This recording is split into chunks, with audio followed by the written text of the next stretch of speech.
I worked for a guy who's been in this industry for 40 plus years. And the one thing he said to me, and it stuck with me, was that there's no such thing as a welder. And I was like, what do you mean? You know, he's like, well, think about it. What we do here in our steel shop, it's 10% welding, 90% mental.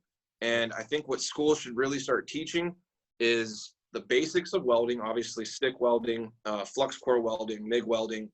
You know, I started out TIG welding first, aluminum and stainless steel before, you know, I used to work on Navy ships. So you know, my teacher was like, yeah, you can do aerospace. And I thought I was just going to weld. Well, when there was no welding to be done, I was getting sent home.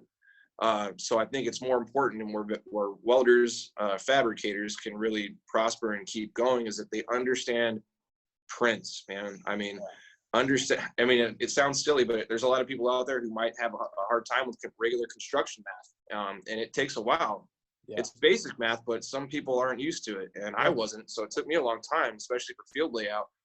What I tell other welders is, you know, learn how to fit. You know, learn how to understand the math behind it, getting your measurements correct.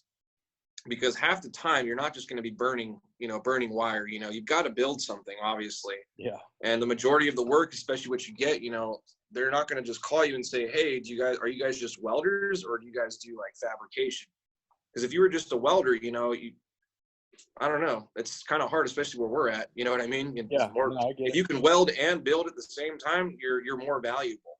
And that's if you're looking for a job. You know, if you're working for yourself. You know, if you have on a resume like, hey, so, you know, do you know how to read prints?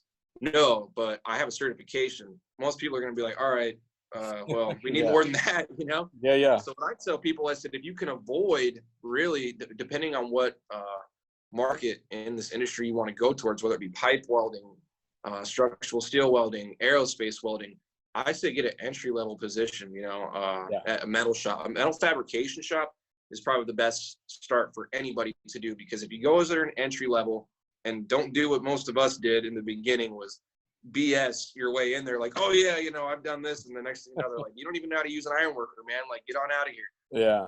But, you know, basically, yeah, I would say just get an entry level position, learn as much as you can, especially from the guys who've been in this trade, because the majority of the time they want someone, the younger generation, to come in and they just want to kick back and teach, you know.